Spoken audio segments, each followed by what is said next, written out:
Family gatherings were supposed to be about love and support, not power plays and humiliation. I never expected my own father would use innocent children as pawns in his ongoing battle to break me. As my nephews' faces fell, seeing their $93 worth of pasta and cake being withheld, something finally snapped inside me.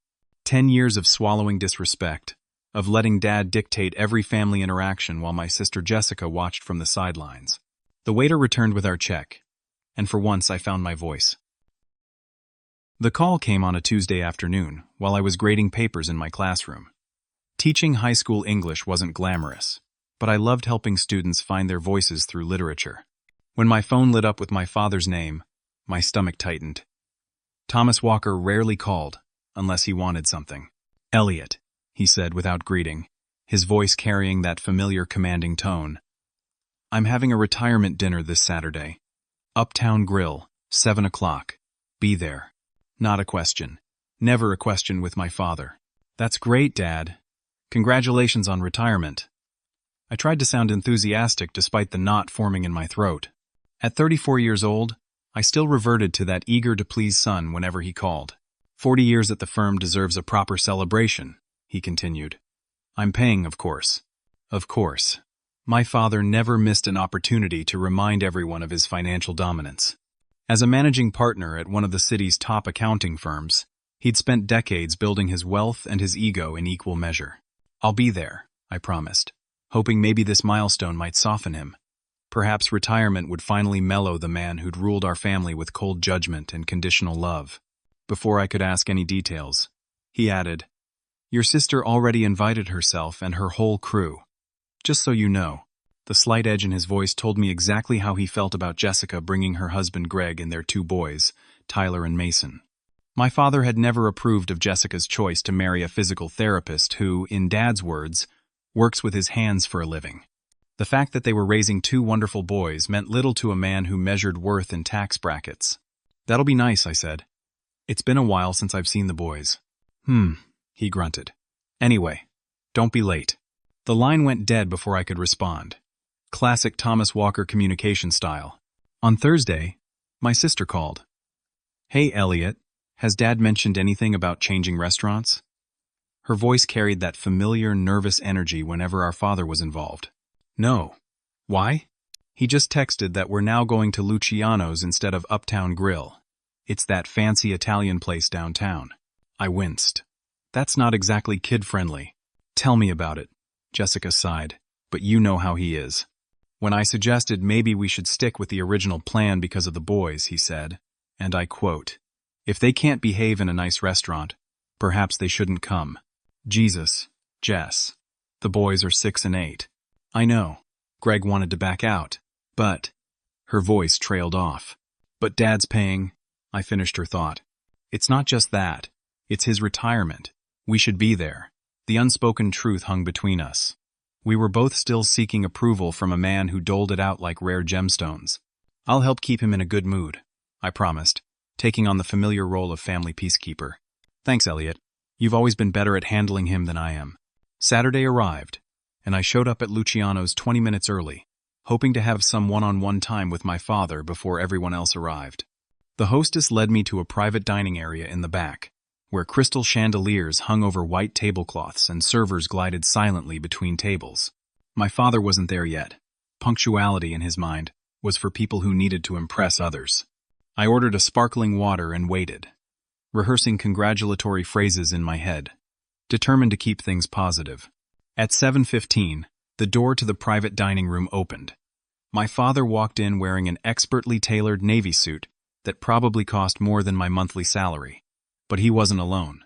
A woman followed him, her hand lightly touching his arm. She was stunning in that polished, expensive way, with sleek blonde hair and a red dress that hugged every curve. What caught me off guard wasn't her beauty but her age. She couldn't be more than 40, only about 5 years older than me and Jessica. "Eliot," my father said with a rare smile. "I'd like you to meet Cynthia Blake. Cynthia, this is my son." She extended a manicured hand. "Thomas has told me so much about you." I doubted that very much, but I shook her hand and smiled politely, while my brain scrambled to process this new development. My mother had passed away 3 years ago, after a long battle with cancer. I knew my father dated occasionally, but he'd never introduced anyone to us. Cynthia and I have been seeing each other for 6 months now, my father announced, pulling out her chair. She's the director of client relations at Brighton Investment Group. Of course she was. My father wouldn't date someone without the right professional credentials. Nice to meet you, I managed. Dad didn't mention you'd be joining us. My father gave me that familiar, disapproving look. I don't recall needing to clear my guest list with you, son. And just like that, any hope I had for a pleasant evening evaporated. Thomas Walker had arrived, with a bombshell companion and all his emotional manipulation tactics fully intact. The dinner I'd been dreading had just become infinitely more complicated. Thomas tells me you're a teacher, Cynthia said, filling the awkward silence. That must be so rewarding, shaping young minds. Her tone suggested teaching was a quaint hobby rather than a career. Before I could respond, my father jumped in. Eliot had the potential for law school, but he chose a different path. The familiar refrain of disappointment threaded through his words. I took a sip of water and reminded myself that engaging would only make things worse. Tonight wasn't about rehashing old arguments. It was about getting through the next few hours with minimal damage. What I didn't realize was how much damage could be done in a single evening, or how this dinner would finally force me to stand up to the man I'd feared and sought approval from my entire life. Sometimes, it takes seeing someone else being hurt to find the courage to fight back. For me, that someone would be my nephews, and that night would change everything. As Cynthia dominated the conversation with stories about her and my father's recent vacation to the Maldives, I nodded and smiled mechanically. Inside, my mind was racing. This woman was practically our age, and my father had never mentioned her before tonight. More concerning was how he looked at her, a possessive pride I'd never seen directed at my mother. The private villa had its own infinity pool, Cynthia gushed, twirling her wine glass. Thomas surprised me with it for my birthday last month. He's so thoughtful. My father actually blushed. Thomas Walker, the man who forgot my high school graduation, was blushing over vacation accommodations for a woman young enough to be his daughter. How nice, I said, finishing my water and wishing it were something stronger. We should get the calamari to start, my father announced, scanning the menu, and a bottle of the Barolo. Where are Jessica and that husband of hers? It's nearly 7:30. As if summoned by his irritation, the dining room door opened. Jessica appeared, looking flustered in a simple black dress, her hair hastily pulled back. Greg followed with Tyler and Mason in tow, both boys wearing button-up shirts that already looked rumpled. Sorry we're late, Jessica apologized, rushing to the table. The traffic was terrible, and Greg wanted to finish watching She trailed off, noticing Cynthia for the first time. The Saints game, Greg finished, extending his hand to my father. Good to see you, Thomas. Congratulations on the retirement. My father gave Greg's hand a perfunctory shake. I suppose some people consider watching millionaires chase balls around a field more important than punctuality. Greg's smile faltered. Tyler and Mason fidgeted beside him, clearly sensing the tension. Dad, Jessica interjected, aren't you going to introduce us? Of course. Jessica, Greg, this is Cynthia Blake. Cynthia, my daughter, and her husband. Cynthia's smile was perfect, revealing gleaming white teeth. So lovely to meet you both. And these must be your sons. How adorable. The boys shrank behind Greg's legs. Mason, the younger one, whispered loudly, Daddy, I'm hungry. You just ate lunch, Jessica whispered back, her cheeks flushing. That was hours ago, Tyler protested. My father's expression darkened. Perhaps you should teach your children proper restaurant behavior before bringing them to establishments like this. Jessica looked like she'd been slapped. They're just hungry, Dad. It's been a long day. We'll order right away, Greg said, pulling out chairs for his family. The server approached, a tall man with a practiced smile. Good evening. Can I tell you about our specials tonight? Yes, my father said before Jessica could speak. We'd like to hear all of them. The waiter launched into a detailed description of every special, from the black truffle risotto to the branzino with fennel confit. Mason began to whimper, drawing a sharp look from my father. I'm sorry, Jessica whispered, digging through her purse. I thought I had a snack in here. Mason's whimper turned into a full-blown wail. I want chicken nuggets. Mason, please, Jessica pleaded, her voice strained. They don't have chicken nuggets here. My father put down his menu with exaggerated patience. Jessica, can you not control your child for 5 minutes? He's 6 years old and hungry, Greg interjected, his normally easygoing demeanor showing cracks. Come on, buddy. Let's go find the bathroom and splash some water on our face. Tyler, you come too. As Greg led the boys away, my father shook his head. This is precisely why children don't belong in fine dining establishments. Dad, please, I said, unable to stay silent any longer. They're kids. They get hungry and cranky sometimes. My point exactly, he replied. Jessica should have fed them before bringing them here. Jessica stared at her empty plate. We thought we'd be eating earlier. The original restaurant had a children's menu. A retirement celebration isn't about catering to children, my father said dismissively. I worked 40 years for this dinner, and I'd like to enjoy it in an appropriate setting. Cynthia placed her hand on his arm. Thomas, why don't we order some appetizers to get started? That might help when the little ones return. My father's expression softened at her touch. Fine. We'll get the calamari, the bruschetta, and the antipasto platter. The waiter nodded. Excellent choices. And would you like to order any items for the children? Before Jessica could answer, my father waved his hand. The appetizers will be sufficient for now. Jessica opened her mouth to protest, but then closed it again, that familiar look of defeat washing over her face. I recognized it well. We'd both worn it countless times growing up under our father's rule. When Greg returned with the boys, Tyler looked slightly calmer, but Mason's eyes were red from crying. They slid into their seats as the waiter brought bread to the table. Mason, Tyler, Jessica said, breaking off pieces of bread. Have some of this until our food comes. My father watched with disapproval. Teaching them to fill up on bread before a proper meal? No wonder they have no patience. Dad, I said, my voice sharper than intended. They're hungry kids. Bread isn't going to ruin them. Jessica shot me a grateful look, but Greg stared intently at the menu, clearly trying to choose his battles. So, Greg, my father said, swirling his newly poured wine, still working at that physical therapy clinic? What do they pay for that these days? Enough to cover those Nike shoes Tyler's wearing? The question hung in the air like poison gas. Greg's jaw tightened, but he maintained his composure. The practice is doing well, Thomas. Thanks for asking. Cynthia jumped in with practiced smoothness. Physical therapy is so important. I had to see one last year for my tennis elbow. Absolute lifesaver. The appetizers arrived, momentarily distracting everyone. As Jessica helped the boys get small portions, my father turned to me. Eliot, I have some news to share with everyone, he said, his voice carrying that rare note of excitement.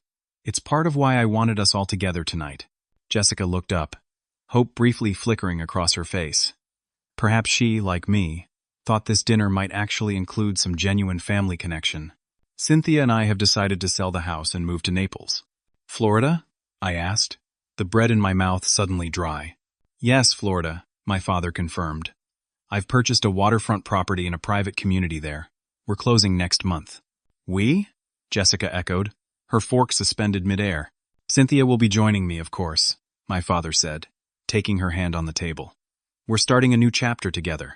The house he was so casually selling was our childhood home. The place where we'd grown up, where every Christmas and Thanksgiving had been celebrated, where our mother had spent her final days.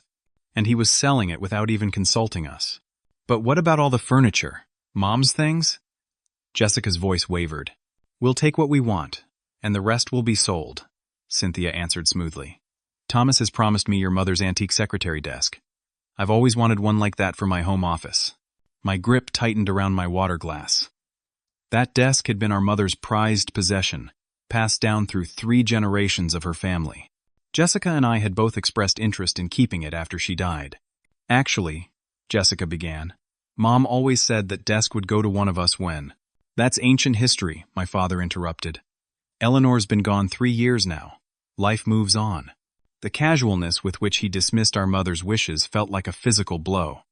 I looked at Jessica and saw the same shock reflected in her eyes. Meanwhile, Tyler and Mason silently munched on calamari, oblivious to the bombshell their grandfather had just dropped. When are you planning to move? I managed to ask, fighting to keep my voice steady. We're aiming for January, Cynthia said excitedly. Just in time to escape the worst of winter. So soon, Jessica murmured. There's no point delaying, my father said with finality. The house is too big for one person anyway. But what about holidays? Jessica asked. Where will we all gather for Christmas? My father exchanged glances with Cynthia. Well, that's something else we wanted to discuss. Cynthia and I are planning to spend the holidays in Europe this year. We've booked a river cruise through Germany and Austria. Jessica's face fell completely. Christmas at the family home was the one tradition that had survived our mother's passing, the one time each year when our family still felt somewhat whole. But the boys love coming to your house for Christmas, she said quietly. They look forward to it all year. They're young, my father dismissed. They'll adjust. Perhaps next year you can all visit us in Naples, though our new place only has 3 bedrooms, so you'd need to get a hotel. The message was clear. The era of family gatherings in our childhood home was over. Cynthia had replaced not just our mother, but in some ways, us as well. As this realization settled over the table, the waiter approached to take our main course orders. The evening was spiraling into territory I hadn't anticipated. Little did I know that the worst was yet to come, and that the real breaking point would arrive with 2 boxes of pasta and cake worth $93.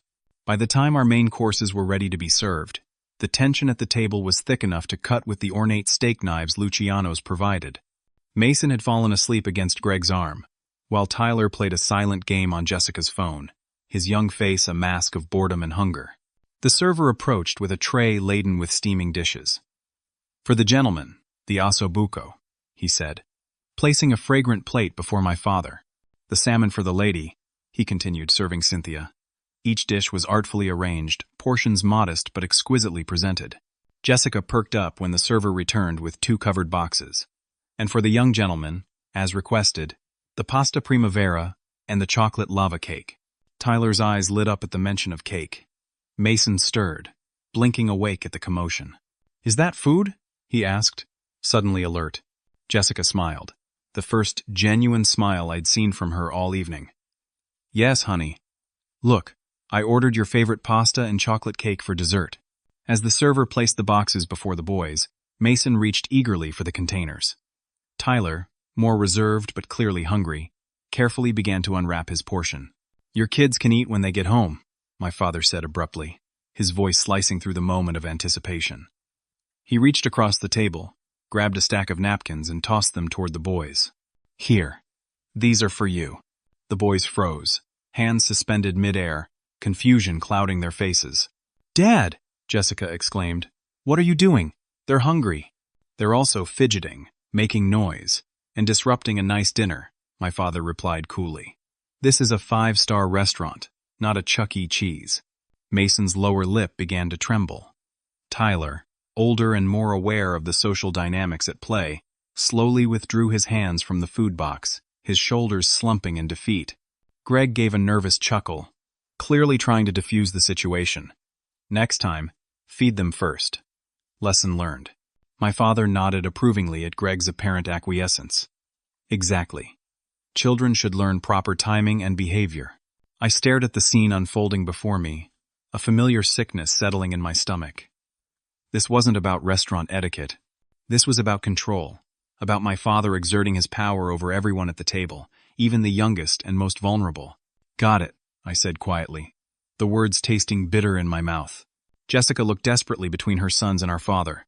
The pasta is getting cold. Can't they just eat quickly and quietly? I'll take them outside if they make any noise. I've made my decision, my father replied, cutting into his veal with surgical precision. If you don't like it, you're welcome to leave.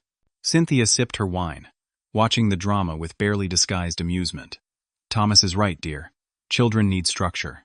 My sister never lets her kids eat at restaurants either. They have proper meals at home, at the dining table. Mason began to cry silently, fat tears rolling down his chubby cheeks.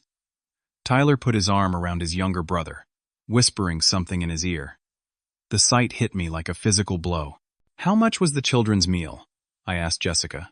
$93, she whispered back, embarrassment coloring her cheeks. The pasta is $45, and the cake is $48.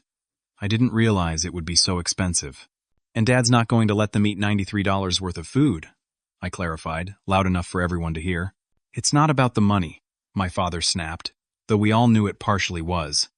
Money was his favorite tool for control. It's about respect and proper behavior. A memory surfaced suddenly, sharp and painful. I was 10 years old, sitting at our dining room table, staring at a plate of cold pot roast. My father stood over me, arms crossed, refusing to let me leave until I finished every bite, even though I'd told him I felt sick. I'd vomited after forcing it down, and he'd made me clean it up myself as a lesson in not wasting food. I looked at Tyler's stoic little face and saw myself. I looked at Mason's tears and remembered my own. And something inside me that had bent for decades under my father's weight finally, irrevocably snapped. "Greg," I said calmly, "why don't you take the boys outside for some fresh air? Jessica ordered that food, and it belongs to her. It'll be here when you get back." Greg hesitated, looking between me and my father, clearly sensing the showdown brewing. "Sure. Come on, guys. Let's go see if we can spot any cool cars outside." The relief on Tyler's face was palpable as he slid from his chair. Mason followed, still sniffling, holding tight to his father's hand. As they walked away, my father shook his head. "Always coddling them," he muttered. "That's why they're so soft." Jessica stared at her plate, pushing salmon around without eating it. "They're children, Dad. They're supposed to be a little soft." "Not in my day," he retorted. "Children were seen and not heard. We respected our elders." "Is that what you call this?" I asked. "Respect? Humiliating children by denying them food?" My father's eyebrows shot up, clearly surprised by my challenge. "I'm not denying them food. They can eat at home, where they belong." "Where they belong," I repeated. "They belong with their family, celebrating their grandfather's retirement. Or at least they thought they did." "Eliot," Jessica warned quietly, "please don't." "No, let him speak," my father said, setting down his fork with deliberate slowness. "Clearly my son has something to say." Cynthia watched with the slightly alarmed expression of someone who had never seen the darker side of Thomas Walker's personality. She was about to get a front row seat. "This isn't about restaurant etiquette," I said, keeping my voice measured. "It's about control. It's always been about control with you." My father's face hardened. "I have standards, something you've never understood. Your standards change whenever it suits you," I countered. The boys were quiet when the food arrived. They weren't disruptive. "You just didn't want them to have something they wanted." "That's ridiculous," he scoffed. Jessica looked between us, her face pale. "Dad, maybe we should just let this go. The boys can eat in the car on the way home." "You always do this, Jess," I said, turning to her. "You always back down. Don't you see what he's doing? He's using food to punish children, just like he did with us." "I never punished you," my father interjected. "Really?" I laughed, the sound hollow.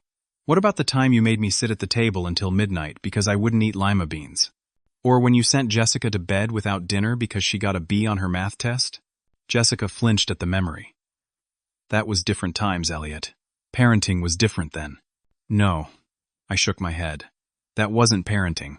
That was controlling. And he's doing the same thing to your kids now." My father's face had grown increasingly red. "You always were the dramatic one, Eliot, making mountains out of molehills." "You know what's really interesting?" I continued, unable to stop now that the floodgates had opened. "You're retiring with millions in the bank. You just bought a waterfront property in Florida, but you're upset about a $93 meal for 2 hungry kids. It's not the money, is it? It's the principle. The principle that everyone at this table must bend to your will." Cynthia cleared her throat nervously. "Perhaps we should change the subject. This is supposed to be a celebration." "Yes," my father agreed. "My retirement celebration, which is being ruined by entitled children and their enabling parents." "The only entitled person at this table is you," I replied quietly. The waiter chose that moment to approach with our check, his professional smile faltering slightly as he sensed the atmosphere. "Is everything to your satisfaction?" No one answered. The waiter placed the black leather folder discreetly at my father's elbow and backed away. My father opened the folder, examined the bill, then closed it with a snap. "Well, since you all seem to have such strong opinions about my parenting and my character, perhaps you'd like to pay for dinner as well." "Dad," Jessica began. "Please don't." "No, I insist," he said coldly. "Eliot seems to think I use money as a weapon. Let's see how he feels about a $500 dinner bill on a teacher's salary." I met his gaze steadily. If that's what it takes to stand up for those boys, I'll gladly pay. As the words left my mouth, I realized I truly meant them. The cost didn't matter. What mattered was breaking this cycle of control and fear that had dominated our family for decades. The waiter returned, hovering uncertainly nearby. Taking a deep breath, I pushed back my chair and stood up. The moment had come to say what should have been said years ago, and no amount of money or intimidation was going to silence me this time. I stood beside the table, aware of the other diners glancing our way. My heart hammered in my chest. But for once, the familiar fear of my father's disapproval was overshadowed by a stronger emotion, righteous anger on behalf of those two little boys. "I'll take care of the bill," I said to the waiter, my voice calmer than I felt. "But first, I'd like to say something to my father." The waiter nodded uncertainly and stepped back, sensing the tension. "Eliot, sit down," my father commanded, using the tone that had always made me comply instantly as a child. "You're making a scene." "No, Dad. For once in my life, I'm not going to sit down and be quiet." I took a deep breath. "What you just did to Tyler and Mason was cruel. Not because of the money, but because you deliberately humiliated them to prove that you're in charge." My father's face darkened. "This is outrageous. I refuse to be lectured on parenting by my childless son. I may not have children," I acknowledged, "but I work with them every day. And I've spent enough time in therapy learning about the damage you did to Jessica and me to recognize abuse when I see it." "Abuse?" my father sputtered, genuinely shocked. "Refusing to let children eat overpriced pasta in a fine restaurant is abuse now?" Jessica looked up, her eyes wide. "Therapy? Eliot? You never told me." 2 years, I said, turning to her. 2 years of working through our childhood with a trained professional. 2 years of understanding why I have trouble with authority figures. Why I panic when people raise their voices. Why I apologize constantly for things that aren't my fault. My father scoffed. "Typical millennial nonsense. Blaming parents for your own failings. It's not blame, Dad. It's understanding cause and effect." I turned back to him. "You ruled our house with fear. You withheld love and approval unless we met your impossible standards. You used food and money as weapons. And you're doing it again tonight with those boys." Jessica's hand trembled as she reached for her water glass. "Eliot, please. Let's not do this here." "Where should we do it, Jess? At the house that's about to be sold? At Christmas in Europe that we're not invited to?" I gestured to the empty chairs where Greg and the boys had been sitting. "Your sons are outside right now, hungry and confused about why their grandfather is angry at them. Don't they deserve better?" "Of course they do," Jessica whispered. "But confronting Dad like this won't help." "Your sister is right," my father said coldly. "This public tantrum is beneath you, Eliot. Though I suppose I shouldn't expect better from someone who threw away a promising future to grade book reports for $40,000 a year." Cynthia touched my father's arm. "Thomas, perhaps we should just pay the bill and go. This evening has clearly taken an unfortunate turn." "No," my father replied. "I want to hear what else my son thinks I've done wrong. Apparently, his therapist has given him quite a list." The contempt in his voice when he said therapist made something inside me harden. My therapist, Dr. Winters, had warned me this might happen if I ever confronted my father. She'd helped me prepare for this exact scenario, though I'd never imagined it would unfold in a restaurant over pasta and cake. My therapist helped me understand that what I experienced growing up wasn't normal, I said evenly. She helped me see that constant criticism isn't love, that making children afraid isn't discipline, that controlling every aspect of someone's life isn't protection. "You always were sensitive," my father dismissed, "always taking everything too personally." "Dad, do you remember my 10th grade piano recital?" I asked suddenly. He frowned at the apparent non sequitur. "What about it?" "I played Chopin's Nocturne in E-flat major. I practiced for months. When I finished, the audience gave me a standing ovation. Everyone except you. You sat there, stone-faced. And later, in the car, you told me I rushed the middle section and that the family across the street had a son who was already playing at Carnegie Hall. I was teaching you to strive for excellence," he defended. "You were teaching me that nothing I did would ever be good enough," I corrected. "And I believed you. For years, I believed you." Jessica made a small sound, something between a gasp and a sob. "The dance recital," she whispered. "You did the same thing at my dance recital. I was 12. You told me my arabesques were sloppy, and that I'd embarrass the family. My father shifted uncomfortably, glancing around at the nearby tables. This is ridiculous. I pushed you both to excel, and now you're complaining about it? Look at what you've become because of my guidance. Yes, look at us, I agreed. Jessica has panic attacks before family gatherings. I spent my 20s in a series of toxic relationships because I thought love meant constantly proving my worth. We both achieved conventionally, but at what cost to our emotional well-being? The restaurant door opened, and Greg returned with the boys.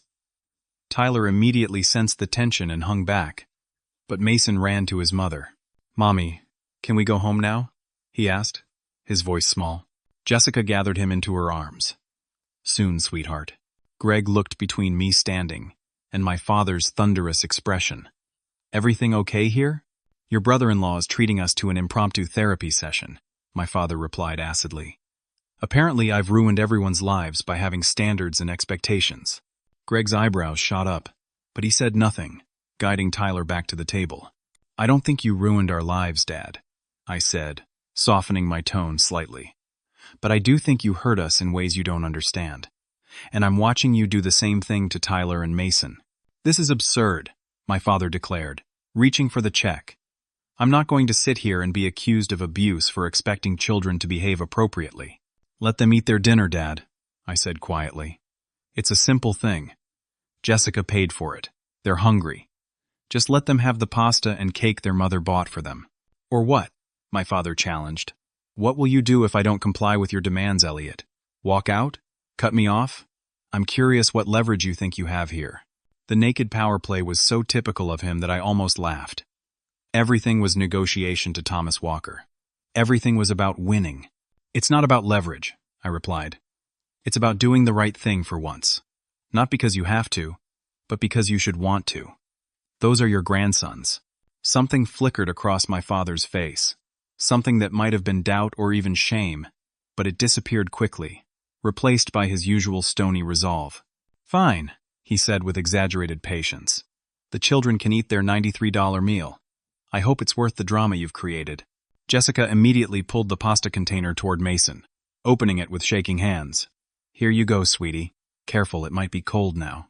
Tyler approached more cautiously, glancing at his grandfather before taking his seat.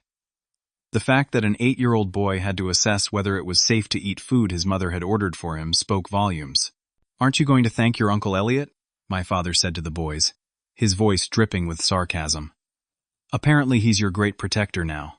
"Dad, don't," Jessica pleaded. "No, I want them to understand the dynamics at play here," my father insisted. "Your uncle thinks I'm a terrible grandfather because I have rules and expectations. He thinks I've damaged all of you beyond repair." Tyler looked up from his pasta, his young face serious. "Are you and Grandpa fighting because of us?" The innocent question hit me like a punch to the gut. "No, buddy. This isn't because of you or Mason. This is grown-up stuff that's been building for a long time." "Grown-up stuff," my father echoed mockingly. "How convenient." Cynthia, who had been silently observing this family meltdown, finally spoke up. "Thomas, perhaps we should continue this conversation another time. The boys are eating now. Let's just enjoy the rest of dinner." My father turned to her, his expression softening slightly. "You're right. We've wasted enough time on this nonsense." I remained standing, not quite ready to sit down and pretend everything was normal again. "There's something else you should know, Dad. When I said I've been in therapy for 2 years, I didn't tell you what triggered it." "I'm sure you're about to enlighten us all," he replied dryly. "It was Mom's funeral," I said quietly. "Not her death, though that was devastating. It was your behavior at her funeral. Do you remember what you said to me when I was crying during the eulogy?" My father stiffened, his hand tightening around his wineglass. "You leaned over and whispered, 'Pull yourself together. Men don't cry in public.' My mother had just died after fighting cancer for 3 years, and your concern was how my grief might reflect on you." Jessica covered her mouth, tears welling in her eyes. "He said almost the same thing to me. He told me my mascara was running and it looked unprofessional." Greg put his arm around Jessica, his face a mixture of shock and barely contained anger. My father's jaw worked silently for a moment before he found his voice. "Your mother would have wanted us to be dignified, She never approved of public emotional displays either. That's not true, I countered. Mom was warm and expressive. She cried at movies, at sunsets, when she was happy or sad or moved. You're the one who hated emotions. You're the one who taught us to hide our feelings because they were inconvenient to you. My father stood abruptly, throwing his napkin on the table. I've heard enough. Cynthia, we're leaving. But Thomas, she began, clearly uncomfortable with the unfolding drama. Now, he commanded, pulling out his wallet and tossing several $100 bills on the table. This should cover dinner. The rest of you can stay and continue this character assassination without me. As he turned to go, I said one last thing. The words I'd rehearsed with my therapist for months but never thought I'd actually say. Dad, I'm not attacking your character. I'm trying to save our relationship before it's too late. He paused for just a moment, his back to me, shoulders rigid. Then, without another word, he strode toward the door. Cynthia hurried after him, casting an apologetic glance back at our table. The silence that followed their exit was deafening. Mason continued eating his pasta, oblivious to the significance of what had just happened. Tyler watched the adults with solemn eyes that seemed too old for his face. Jessica broke the silence first. Eliot, what have you done? I finally sank back into my chair, the adrenaline that had kept me standing now draining away. What I should have done years ago, Jess. I stood up to him. He'll never forgive us, she whispered. Maybe, I acknowledged. But the question is, if nothing changes, will we ever forgive ourselves? The waiter approached cautiously. Is everything all right? Can I get you anything else? I looked at the money my father had left, at the pasta the boys were finally eating, at my sister's tear-stained face. This confrontation was just the beginning, I realized. The real reckoning was still to come. We're fine, I told the waiter, but I think we're going to need some boxes for dessert. These guys should get to enjoy their cake at home, where no one can take it away from them. We remained at the restaurant after my father and Cynthia left, the atmosphere shifting from tense confrontation to stunned aftermath. Mason finished his pasta with the single-minded focus of a hungry child, while Tyler picked at his food, stealing concerned glances at his mother. Mom, why is Grandpa mad at us? Tyler finally asked, his voice small but clear. Jessica wiped her eyes quickly. He's not mad at you, honey. Grandpa just has certain ideas about how things should be done. Really bad ideas, Greg muttered under his breath, earning a warning look from Jessica. I pushed the untouched bread basket toward the boys. Guys, why don't you have some more bread while we talk about grown-up stuff for a minute? Once the boys were distracted, I leaned toward Jessica. I'm sorry if I made things worse. I just couldn't sit there and watch him treat them that way. Jessica's hands trembled slightly as she folded her napkin. You don't understand the position you've put me in, Eliot. Dad is. She trailed off, glancing at Greg, who was suddenly very interested in his water glass. Dad is what, Jess? I pressed. Before she could answer, the restaurant door burst open and my father stormed back in, his face flushed with anger. Cynthia was notably absent. I decided I wasn't finished, he announced, pulling his chair out with unnecessary force. If you want to air dirty laundry, Eliot, let's air it all. Jessica paled. Dad, please. Not here. Not in front of the boys. Therapy? My father spat the word like it was poison. You sit in some stranger's office complaining about your childhood, and suddenly you're an expert on family dynamics? You have no idea what real hardship looks like. I took a deep breath, Dr. Winter's advice echoing in my head. Stay calm. Don't match his energy. Speak your truth without expecting him to understand it. Therapy isn't about complaining, I said evenly. It's about healing. It's about breaking cycles. Breaking cycles, he repeated mockingly. What a convenient excuse for disrespect. Your generation thinks everything is trauma. Not everything, I acknowledged. But some things are, like using food as punishment, like withholding love as discipline, like making children afraid to be themselves. My father's laugh was harsh. You think you were afraid? You had everything. Private schools, music lessons, vacations, college paid for.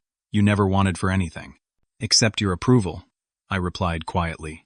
We never had that. You never earned it, he shot back. Greg, who had been unusually quiet throughout most of the evening, suddenly spoke up. With all due respect, Thomas, approval from a parent shouldn't be something a child has to earn. It should be given freely. My father's head whipped toward Greg, his eyes narrowing. I don't recall asking for parenting advice from a man who lets his children run wild in fine restaurants. They weren't running wild, Greg replied, his normally easygoing demeanor hardening. They were hungry, and I won't apologize for putting their needs first. Their needs? My father scoffed. What those boys need is discipline, structure, consequences. Things you and Jessica are clearly failing to provide. Tyler's lower lip trembled at his grandfather's harsh tone. Mason, still focused on his food, seemed mercifully oblivious. Dad, Jessica intervened, the boys can hear you. Good, my father replied. Maybe they'll learn something. Maybe they'll understand that actions have consequences, like your brother's actions tonight. I met my father's gaze steadily. What consequences are those, Dad? For starters, you can forget about borrowing my cabin for your writing retreat next month. And Jessica, he turned to my sister, his voice dropping to a dangerous quiet. Our financial arrangement needs to be revisited. Jessica's face drained of color. Dad, please. That's not fair. Financial arrangement? I echoed, looking between them. What financial arrangement? Greg stared at his plate, jaw clenched tight. Jessica looked like she might be sick. Your sister hasn't been completely honest with you, Eliot, my father said, a cruel satisfaction in his voice. She's not the financially independent adult she pretends to be. Dad, don't. Jessica pleaded. For the past 5 years, I've been giving Jessica and Greg $4,000 every month, my father continued, ignoring her. That's how they afford their nice house in the good school district. That's how they pay for the boys' private school tuition. That's how they maintain the lifestyle they could never afford on a physical therapist's salary. The revelation hit me like a physical blow. Jessica and Greg had always insisted they were doing well financially. They owned a beautiful home in an expensive neighborhood. The boys attended Lakeside Academy, one of the best private schools in the city. I'd assumed Greg's practice was simply thriving. Jess? I turned to my sister, who couldn't meet my eyes. Is this true? We were going to tell you, she whispered. But it never seemed like the right time. Right time for what? I asked. To tell me that Dad's been financially controlling you for years? It's not control, Greg interjected, finally looking up. It's help. We hit a rough patch when I was starting my practice, and Thomas offered assistance. We're working toward independence. 5 years later? I questioned. My father's smile was cold. They'll never be independent. Greg's practice barely breaks even. Jessica hasn't worked since Tyler was born. Without me, they'd lose everything. That's not true, Greg protested, but the uncertainty in his voice betrayed him. Dad, Jessica said, her voice steadier now. You promised that money with no strings attached. You said it was because you wanted your grandsons to have the best opportunities. And I meant it, my father replied. But that was before your husband sat silently while your brother accused me of abuse. Before you both allowed this public humiliation. The restaurant manager approached our table, his professional smile strained. Excuse me, folks. We've had some complaints about the volume of your conversation. Would you mind keeping it down? Or perhaps continuing this discussion elsewhere? Of course, I said quickly. We apologize for the disruption. My father waved dismissively at the manager. We're having a family discussion. It'll be over when it's over. The manager's smile vanished. Sir, I must insist. We have other diners trying to enjoy their meals. Fine, my father snapped. We'll leave. But first, I want to make something perfectly clear to my children. He turned back to Jessica and me. You both seem to think I'm some kind of villain, because I have standards, because I pushed you to succeed, because I didn't coddle you like the other parents. Look where that got you. One of you is a mediocre teacher who can't maintain a marriage, and the other is completely dependent on Daddy's money at 36 years old. The cruelty of his assessment hung in the air between us. I saw Jessica flinch as if she'd been slapped. Even the boys had gone quiet, sensing the gravity of the moment. You're wrong, Dad, I said finally. We're not failures. We're survivors. We survived growing up with a father who couldn't love us unconditionally, who saw us as extensions of himself rather than as people. And we're both working to be better than that. Better than me, you mean? He clarified, standing up. Well, good luck with that, especially you, Jessica. Let's see how better you are when the money stops coming. Wait, Jessica said, her voice trembling. Dad, you can't just cut us off. You know why we need that money. It's not just for the mortgage or the school. You made your choice tonight. my father replied coldly. You chose your brother's delusions over your financial security. It's for Tyler, Jessica blurted out, tears streaming down her face now. The money. Most of it goes to Tyler's therapy and specialized tutoring. My father scoffed. More therapy. What a surprise. Tyler looked up at the mention of his name, confusion written across his young face. Mom? What's happening? Jessica reached for her son's hand. Nothing, sweetie. Grown-up talk. Don't lie to the boy, my father cut in. Tyler, your mother is upset because I'm not going to keep paying for all those unnecessary appointments your parents drag you to. Unnecessary? Greg stood up now, his face flushed with anger. Our son has severe anxiety and processing issues. Issues that, according to his psychologist, are directly linked to the pressure and criticism he feels from you. The revelation struck me like lightning. Tyler, with his serious eyes and cautious demeanor, his reluctance to speak up, his constant vigilance around my father. It all made sense now. That's ridiculous, my father dismissed. The boy is fine. He's just shy. He's not fine, Jessica said, finding her voice at last. He has panic attacks before we visit you. He has nightmares where he's being yelled at for making mistakes. He's 8 years old, Dad. 8. And he's already terrified of disappointing people. My father's expression flickered. Something almost like doubt crossing his features before the mask of indifference returned. So you're blaming me for the boy's mental problems now? How convenient. I looked at Tyler, who was listening to all of this with wide, frightened eyes. Mason had abandoned his pasta and was clutching his mother's arm. Jess, I said quietly, maybe we should continue this elsewhere. The boys don't need to hear this. The boys need to understand that actions have consequences, my father insisted. That throwing tantrums and making accusations results in losing privileges. It's called parenting, Eliot. Something you know nothing about. I reached for my phone in my pocket, a plan forming. You're right about one thing, Dad. Actions do have consequences. What are you doing? He demanded, as I unlocked my screen. Something I should have done a long time ago, I replied, pressing record. Dad, can you repeat what you just said about cutting Jessica off financially because she didn't take your side tonight? His eyes widened in outrage. You're recording me? Without my consent? It's legal in this state, with one-party consent, I informed him. Now, about those financial threats. This is blackmail, he spluttered. No, I corrected. This is evidence. Evidence of how you use money to control and manipulate your adult children. Evidence of how you dismiss your grandson's mental health issues. Evidence of who you really are, beyond the successful businessman facade. My father's face turned an alarming shade of red. You wouldn't dare use that against me. I don't want to, I admitted. But I will if you follow through on cutting Jessica off without warning. Tyler needs his therapy. He needs support. And if you actually cared about your grandson more than your ego, you'd understand that. The manager returned, 2 burly waiters flanking him. I'm sorry, but I'm going to have to ask all of you to leave now. This is disturbing our other patrons. My father glared at me, then at Jessica and Greg, then finally at the boys. Without another word, he turned and stormed out of the restaurant for the second time that evening. In the silence that followed, Tyler's small voice broke through the tension. Is Grandpa not going to help me anymore? Jessica gathered her son into her arms. Don't worry about that, sweetheart. We'll figure everything out. I stopped the recording and slipped my phone back into my pocket. The family secrets that had been festering for years were now exposed, raw and painful in the open air. But maybe, just maybe, that exposure was the first step toward healing. The manager cleared his throat pointedly. We're going, Greg assured him, helping Mason out of his chair. Just give us a minute to collect our things. I reached for the check that had been left forgotten on the table. $526.15. For a dinner that had cost us all so much more than money. I've got this, I said, pulling out my credit card.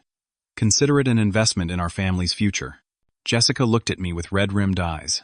Eliot, I'm so sorry we didn't tell you about the money, about Tyler, about everything. We'll talk about it, I promised her. But not here, not now.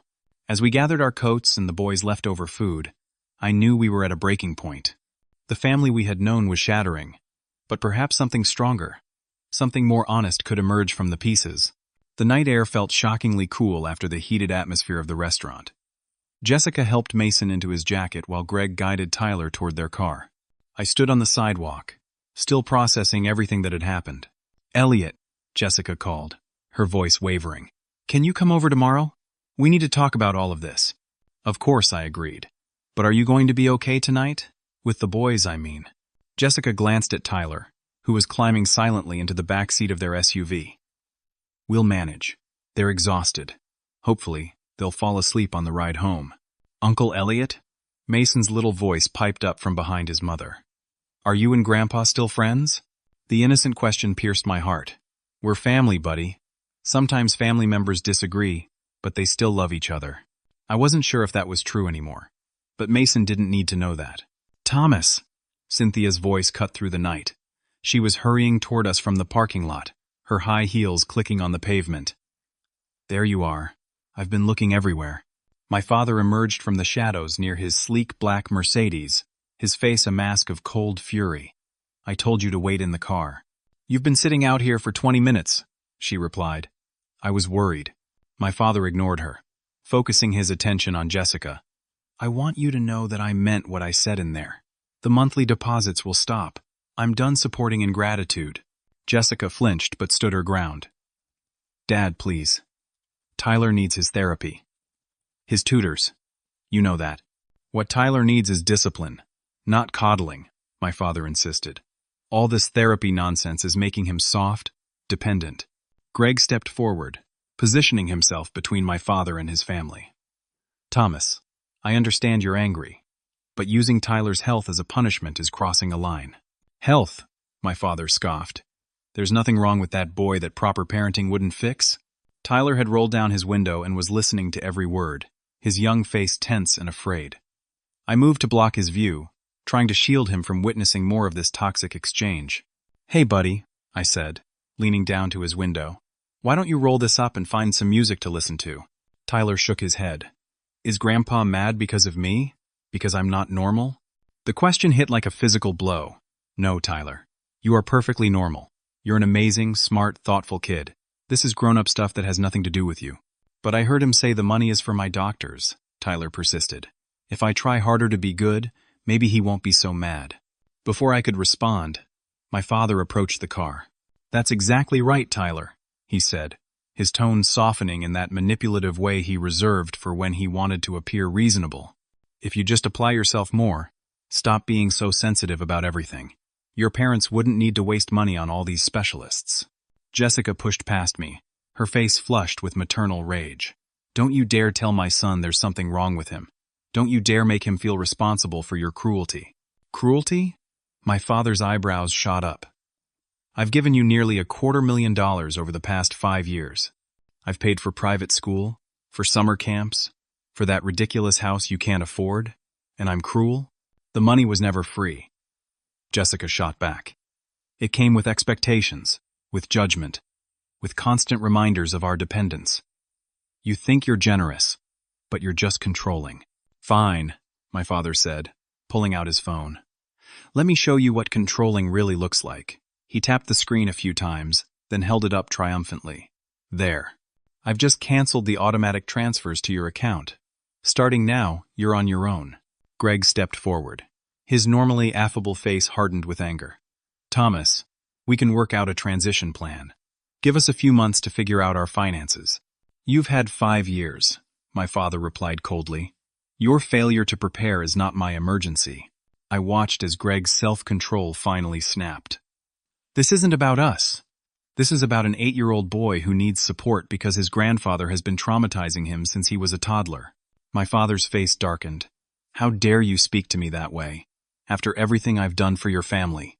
"What you've done," Greg continued, years of suppressed frustration pouring out, "is create an environment where my son is afraid to make mistakes, where he apologizes constantly for existing, where he has panic attacks before visiting his grandparents."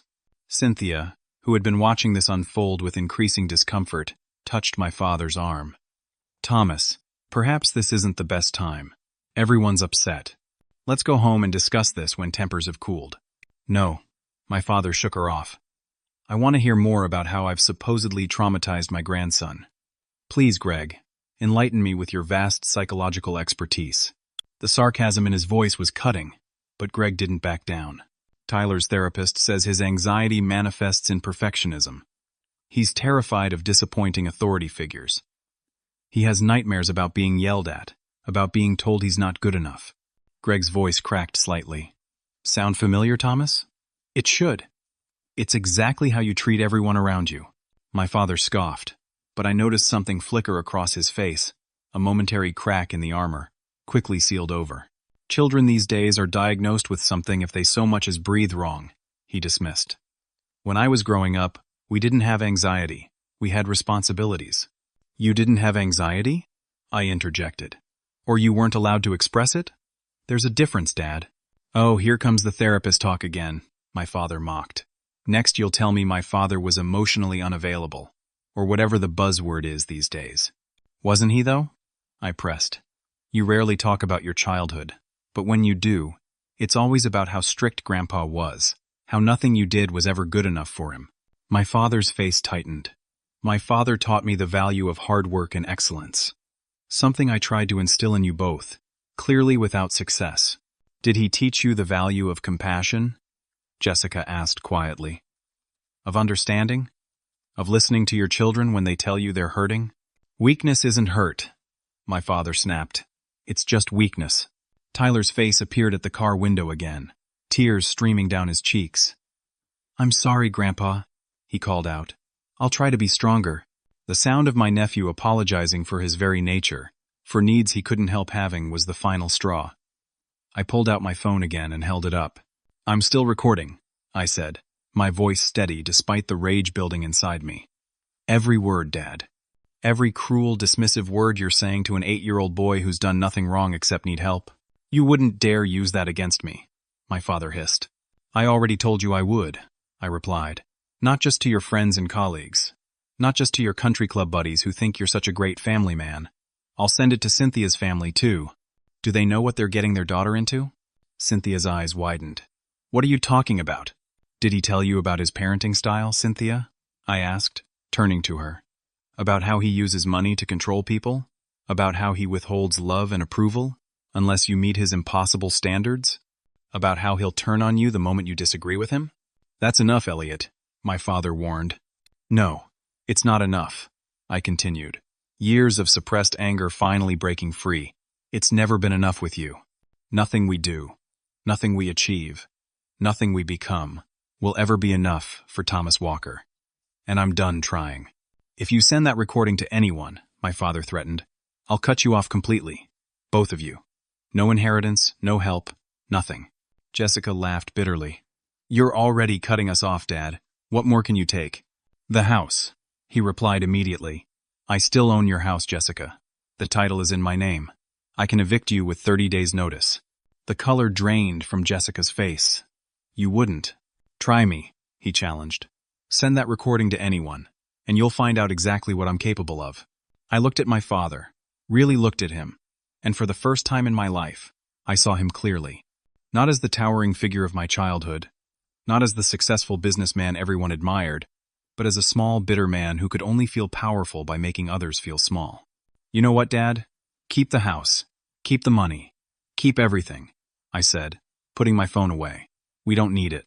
What we need is to break this cycle before Tyler and Mason grow up thinking this is what family looks like. You'll come crawling back, my father predicted. You always do. Both of you. When the bills pile up? When the boy needs his expensive therapists? When reality sets in? You'll come back. No, Greg said firmly, placing his arm around Jessica. We won't. Not this time. My father's face registered genuine surprise, as if it had never occurred to him that his financial control might not be enough to keep us tethered to him. Thomas, Cynthia said quietly, I think we should go now. He ignored her, his gaze fixed on Jessica. This is your final chance. Apologize for your husband's disrespect, for your brother's accusations, and perhaps we can discuss a more gradual transition. I held my breath, watching my sister's face. For a moment, I saw her wavering, the lifetime habit of acquiescence warring with her newfound resolve. Dad, she began, her voice soft but steady. I love you, but I love my sons more. And I won't teach them that it's okay to be mistreated in exchange for financial security. I won't teach them that money is more important than dignity. My father's expression hardened into something unrecognizable. Then you've made your choice. Don't call me when you can't afford the boys' treatments. Don't come to me when the bank forecloses on your house. We won't, Greg assured him, opening the driver's side door. Jessica, let's go home. The boys need to get to bed. My father turned to me. And you? What do you have to say for yourself? I met his gaze steadily. I'm proud of Jessica. I'm proud of Greg. And I'm incredibly proud of Tyler and Mason for being compassionate, thoughtful kids despite your influence. Pride, my father scoffed. What has pride ever bought anyone? It's not about money, Dad, I said sadly. It never was. That's what you never understood.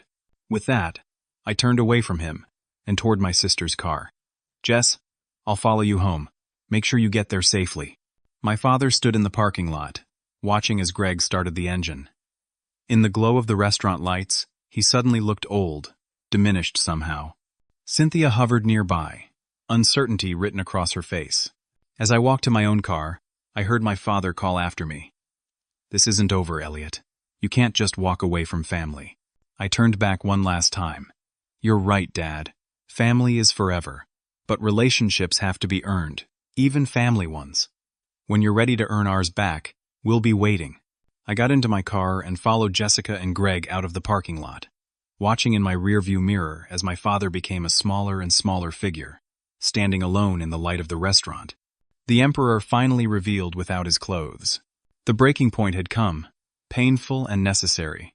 What would grow from these broken pieces remained to be seen. But for the first time in my adult life, I felt something unexpected. Hope. 1 week after the disastrous dinner at Luciano's, I stood in my modest kitchen, checking the lasagna in the oven. The apartment wasn't fancy, a 2-bedroom rental in a quiet neighborhood near my school, but today it felt like exactly what we needed. A neutral, safe space to begin rebuilding. The doorbell rang, and I wiped my hands on a dish towel before answering. Jessica stood there, her face more relaxed than I'd seen it in years, despite the obvious stress of the past week.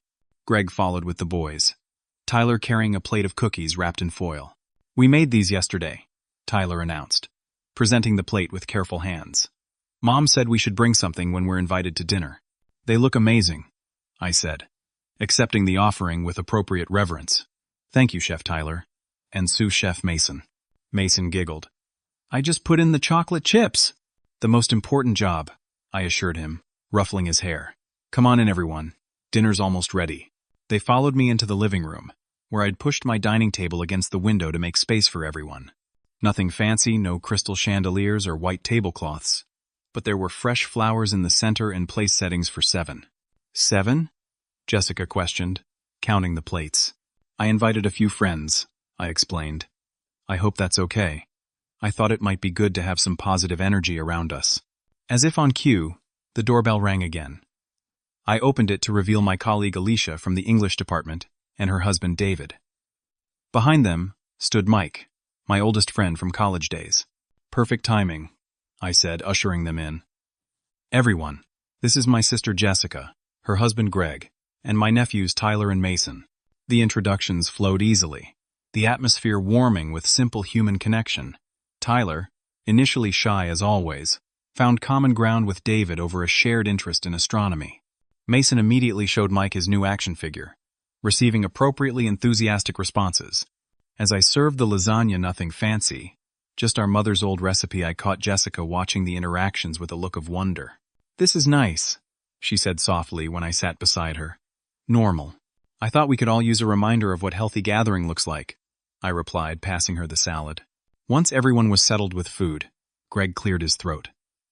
Eliot, before we get too far into dinner, I wanted to thank you for standing up for us last week and for everything you've done since. I haven't done much, I demurred. You've done more than you know, Jessica contradicted. That recording you made? It gave us leverage when Dad's lawyer called on Monday. I nearly choked on my water. His lawyer called you? Jessica nodded, her expression grim, but determined. Apparently, he was serious about the house. He instructed his attorney to begin eviction proceedings. Jesus, I muttered, mindful of the children nearby. That's low, even for him. But, Greg continued, a slight smile playing on his lips, when we mentioned the recording of him dismissing Tyler's mental health needs and using financial coercion, suddenly the conversation changed. We didn't threaten anything specific, Jessica clarified. Just mentioned that we had documentation of our conversations that we'd be willing to share if necessary. And, I prompted, and he's agreed to give us 6 months to either buy the house from him at fair market value or find another place, Greg explained. Plus, he's continuing Tyler's therapy payments until the end of the year. I set down my fork, genuinely surprised. That's actually reasonable. It's self-preservation, Jessica said. Dad cares about his reputation more than anything. The thought of his colleagues hearing how he treats his family, that's his nightmare. Across the table, Tyler was showing Alicia a drawing he'd made, his face animated in a way I rarely saw when our father was present. Mason was giggling at something Mike had said, secure in the warmth of uncomplicated adult attention. How are the boys doing with all of this? I asked quietly. Jessica followed my gaze to her sons. Better than I expected, honestly. Tyler had one panic attack the day after, but his therapist did an emergency session with him. We've been very clear that none of this is his fault, that Grandpa has his own issues to work through. And the therapy is helping? Tremendously, Greg confirmed. Dr. Landers says that with continued support, Tyler's anxiety could improve significantly within a year. She also said, he hesitated, glancing at Jessica. She said that limiting contact with Dad might be the best thing for Tyler right now, Jessica finished, her voice steady despite the pain I knew this caused her. At least until Dad is willing to change how he interacts with him. And you're okay with that decision? I asked carefully. Jessica's eyes glistened with unshed tears, but her voice remained firm. I should have made it years ago, Eliot. I kept hoping Dad would change, that he'd be the grandfather the boys deserved. But he can't give what he doesn't have himself. It's not too late, I offered, for any of us, including Dad, if he ever decides to do the work. Speaking of work, Greg said, lowering his voice further, we've been making plans, big ones. I'm listening, I prompted, curious. I'm going back to work, Jessica announced, a nervous excitement in her eyes. Westside Elementary has an opening for an art teacher starting in January. I sent in my application yesterday. Jess, that's fantastic, I exclaimed, genuinely thrilled. My sister had been a talented artist before setting her career aside to raise the boys. You'd be amazing at that. It's part-time to start, she said. But it would bring in some income, and more importantly, it would be something that's mine, something Dad can't take away or control. And I'm expanding my practice, Greg added. Taking on 2 more physical therapists, and extending our hours. My business partner and I have been talking about it for years, but I was always afraid to take the risk. Because of Dad, I guessed. Greg nodded. His financial support became a security blanket. Comfortable, but ultimately suffocating. We're going to be okay, Jessica said with newfound confidence. It'll be tight for a while, and we might have to downsize eventually, but the boys don't need a big house. They need parents who model resilience and self-respect. I raised my water glass to resilience and self-respect, and to new beginnings. Everyone at the table joined the toast, even Tyler and Mason with their juice glasses, though they clearly didn't understand the full significance. As dinner progressed, the conversation flowed naturally between serious topics and light-hearted banter. Mike shared stories from our college days that had everyone laughing. Alicia and David talked about their recent adoption journey, filling the room with hope and possibility. After dessert, Tyler and Mason's cookies served with ice cream, the boys helped clear the table, then settled in the living room with a board game David had brought along. Have you heard anything from Dad? I asked Jessica when we had a moment alone in the kitchen. She shook her head. Not directly, just through his lawyer. But Cynthia called me yesterday. Really? What did she want? To apologize, surprisingly enough, Jessica said, rinsing a plate. She said she had no idea about Dad's history with us. About Tyler's anxiety. She sounded genuinely upset. Do you think she's reconsidering their relationship? I asked, trying to keep the hope from my voice. I don't know. But she did mention that they've postponed the house sale and the move to Florida. Jessica handed me the wet plate. She also said Dad's been different since that night. Quieter, less certain of himself. I dried the plate slowly, considering this information. That might be the best we can hope for right now. That he's reflecting, Jessica nodded. I sent him an email yesterday. Nothing dramatic, just some information about family therapy options if he's ever interested. And photos of the boys from their soccer game last weekend. That was brave, I said, genuinely impressed by my sister's capacity for forgiveness. It wasn't for him, she clarified. It was for me, for the boys. I don't want them growing up with bitterness, even if they can't have their grandfather in their lives right now. From the living room, we heard Mason's delighted laughter, as he apparently made a good move in the game. Tyler's voice followed, confidently explaining a rule to the adults. Listen to that, Jessica said softly. Tyler never talks that way around Dad. He's always so afraid of being wrong. Kids are resilient, I reminded her. With the right support. Like you were for me, she said, squeezing my hand. I should have told you about everything sooner. The money, Tyler's therapy, all of it. I was ashamed. There's nothing to be ashamed of, I assured her. We were both doing the best we could with the tools we had. And now we're getting better tools. Jessica smiled. Speaking of which, Greg and I are starting family therapy next week. Not just for Tyler, but for all of us. To make sure we're not passing down any of Dad's patterns to the boys. That's fantastic, I said sincerely. I might be slightly biased toward therapy these days. I noticed, she teased. Your therapist must be pretty amazing. Dr. Winters, I confirmed. She helped me see that standing up to Dad wasn't just about me. It was about Tyler and Mason too. About what kind of men they'll grow up to be. Good men, Jessica said with certainty. Kind men. Men who understand that strength isn't about control or dominance. In the living room, the game had concluded. Tyler was teaching Mike a complicated handshake while Mason climbed onto David's lap with a book. The scene was so normal, so healthy, so different from the tense performative gatherings of our childhood. Should we join them? I suggested. I think David brought Uno too. Jessica nodded. But before we left the kitchen, she hugged me tightly. Thank you, she whispered, for breaking the cycle, for giving us all permission to want something better. As we rejoined the group, settling around the coffee table for a card game, I looked at the faces around me. These people, some family by blood, some family by choice, represented what I'd been searching for my whole life. Connection without conditions, love without leverage, support without strings. The past week had brought pain and uncertainty, yes. Financial challenges loomed. Relationships remained fractured. But sitting there, watching Tyler deal the cards with careful concentration, seeing Jessica laugh freely at something Alicia said, I knew with absolute certainty that we'd made the right choice. Family wasn't supposed to be a battlefield. It wasn't supposed to be a transaction. It was supposed to be this. Imperfect people showing up for each other, telling the truth, doing the work, choosing love over fear. As I helped Mason hold his unwieldy fan of cards, I made him a silent promise. The legacy of conditional love and emotional manipulation ended with our generation.